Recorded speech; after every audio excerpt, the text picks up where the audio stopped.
Oscars last night, we brought up Halle Berry. And you just saw Jennifer Lawrence falling. What do you think of that dress? I mean, it wasn't... Looks like she's getting ready to walk down the aisle. It does get...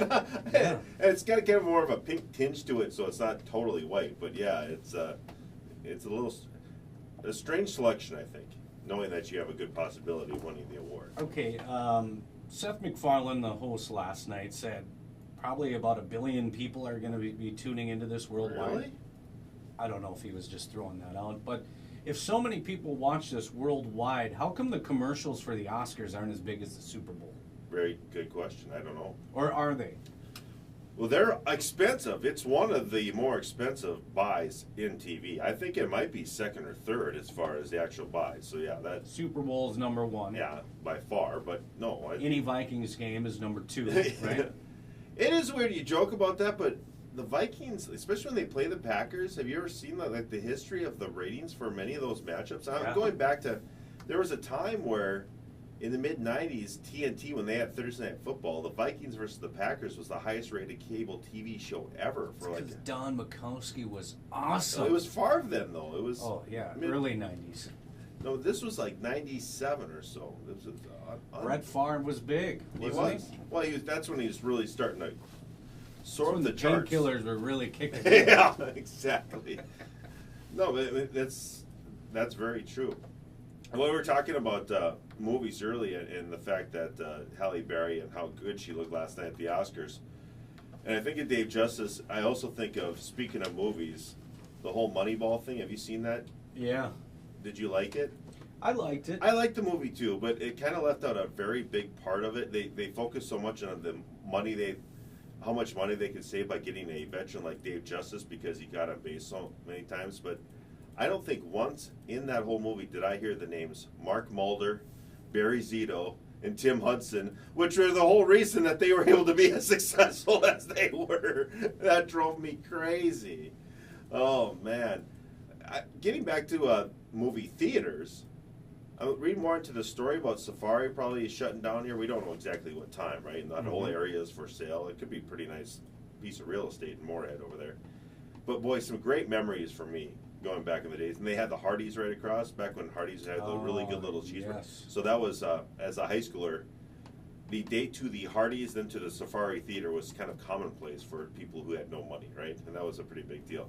But also in my days of being a very broke Red Hawks producer, back in the old fan days with Jack Michaels on the other side, to make extra money on the weekends, I would clean the theater.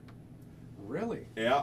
What's the most interesting thing you found in there? Not too much, really. Just a lot of popcorn, but we used to have to pick up. Here's the routine, and this sucked. And it's a little different now because they got more of the stadium seating, but the big theater there, it's just it just goes downhill, right? To most of them do.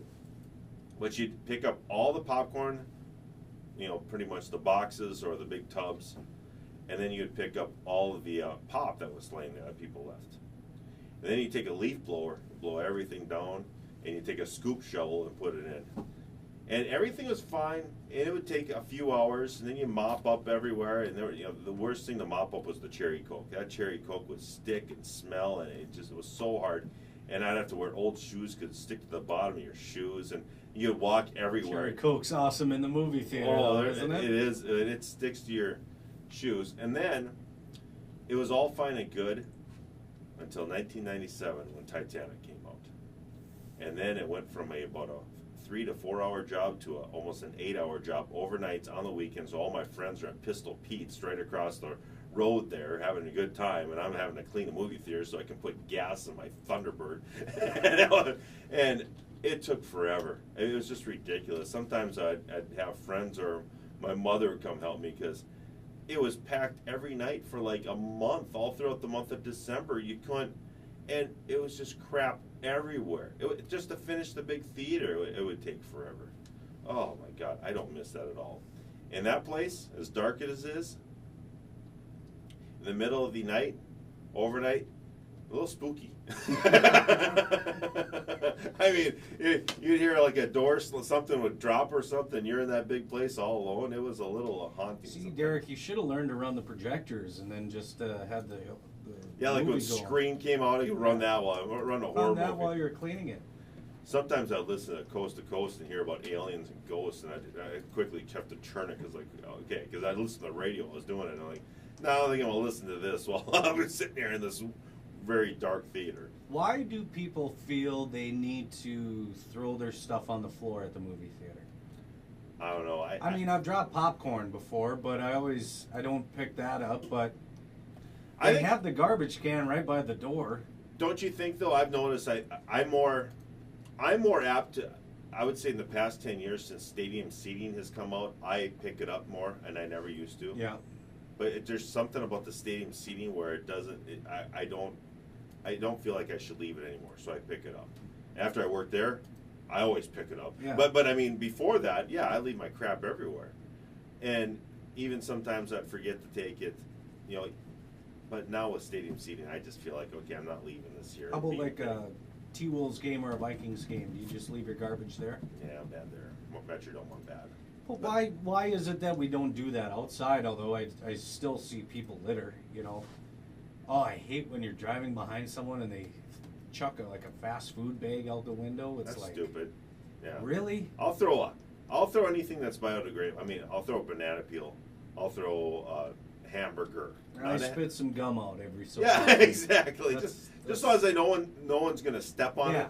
Yeah, I'm fine with spitting gum out or whatever. But why do people feel the need? Oh, because someone's gonna get paid to clean this up later. I'm just gonna throw it on the floor. I hate it when people throw their cigarettes out because I'm just like, it just seems so weird to me. Like, I hope I don't have gas dripping somewhere. Yeah. I know that's very far fetched, but boy, it's just always weird to see that. No, I know it's. Chase, you're at the Metrodome. Do you throw it away or leave it there? When I started working Red Hawks, and I started picking it up because I know what some people actually have to do after Red Hawks games when you go down and you're looking at the nacho tray, Derek's pretzel bites, the Mike and Ike's, all that type of stuff. So I probably when I was younger, I was just like, well, it's there. There's the floor. Now I'm a little bit more courtesy. You're yeah, it's you kind of learn and you do appreciate it more.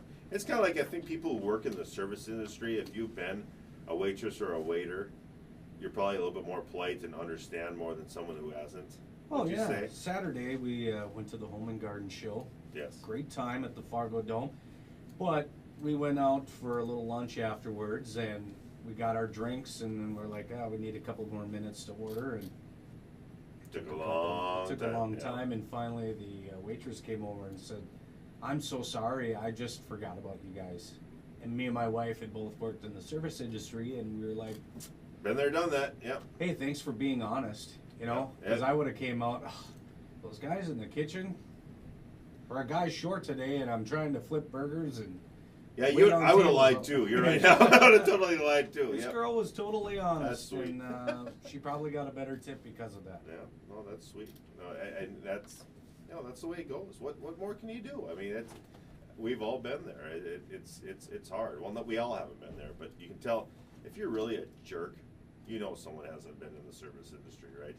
There are some people though who, if they feel like they were the best waiter or waitress in the world, they expect that from everyone. Would you say that's more the type A personality that does that? Yeah. And you kind of shake your head like, well, I know my sister, she always talks about when she worked at Renee's Drive-In in Barnesville, she goes, I'm always nice to people because some people come, and you've seen that place.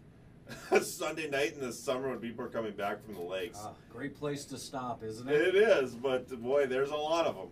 And she, the thing about being a good worker, they want you to work in those busy times, and so many times my sister would work at those busy times, and she goes, I'm always patient because I hate it when people are impatient with me at that place. And that's so true.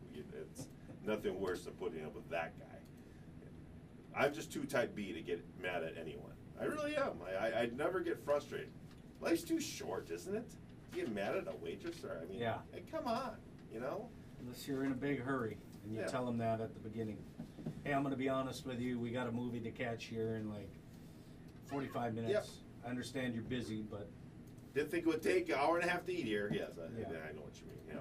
All right, 365-0055 if you want to go after some war stories and talk about that here. Mornings on 101.9 Talk FM, the Talk of Fargo Moorhead. We do have Brian Kilmeade and friends coming up at 9 o'clock. Rush Limbaugh at 11. 2 o'clock, it's the Sean Hannity Show, and then Jason Lewis at 5. We'll chat more coming up tomorrow with, I'm only going to be here till Wednesday, so I don't know what we got for Plan B here coming up on Thursday and Friday. Chase will be all over that.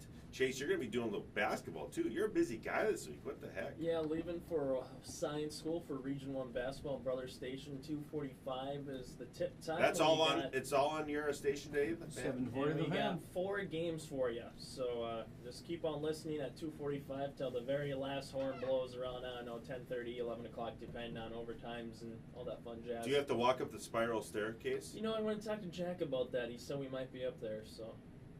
Man, that's, as someone who doesn't like heights, it's an experience for me when you're carrying gear and stuff. But it's better than the football press box. Oh man! Of course, Gary Rogers, he goes, "What are you so worried about?" And he goes, and he's been up there so many times. He runs up there like it's like nothing. He looks like the little climber on The Price is Right. And I'm just sitting there going, I got a bag of gear, and I'm holding on to the railing for dear life, hoping that those people who built that staircase back in the 1980s in the welding school over in India CS did a good job, because it's wide open spaces. That and the Concordia press box. You're walking out and it's a graded step, so you're stepping on air, it feels like. I hate that. When they refurbish the whole Concordia football and get the lights and everything in there, hopefully sometime soon. Oh, I hope they can find a new way to get up there, because as someone who's deathly afraid of heights, that sucks. Hey, it may be tough to get up there, but you're going to get fed well in that. Oh yeah, that is the best spread within any football team in town. That is for sure. We'll see you again tomorrow, 7 until 9 mornings here on 101.9 Talk FM, the Talk of Fargo Morning.